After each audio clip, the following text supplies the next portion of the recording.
খালেদা জিয়ার দোয়া মাহফিলে যেতে দেরি হওয়ায় ম্যাচের শিক্ষার্থীদের মারধর এবং এ ঘটনায় ওসিকে হেনস্থার অভিযোগ উঠেছে ছাত্রদলের বিরুদ্ধে। ঘটনাটি ঘটে দিনাজপুর শহরের পাগলার মোড়ের একটি ছাত্রাবাসে। দেখা যান তো, এটাকে চাবি দিয়ে মারছে।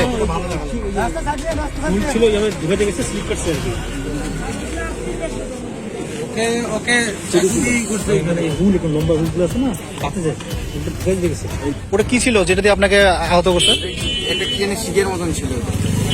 এই ম্যাচে থাকা অবস্থায় ছাত্র দলের বহিরাগত ছেলে আসে, বলে যে হচ্ছে আমরা ম্যাচ দেখতে আসছি।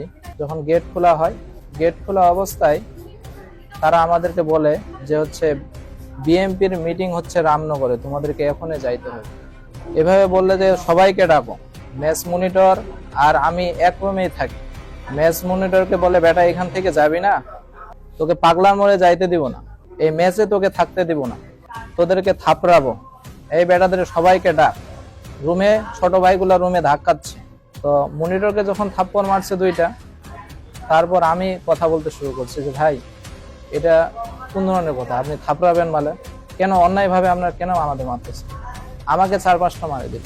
এগুলা রড দিয়ে মারছে, বাস দিয়ে মারছে, তারপর দেওয়ালে ধাক্কায় ফেলে দিয়ে বুট জুতা দিয়ে মাথার উপর আঘাত করছে। এই ঘটনায় থানা থেকে ওসি মহোদয় আসলে প্রশাসনকেও হেনস্থা করতে বাদ রাখেনি দুর্বৃত্তরা।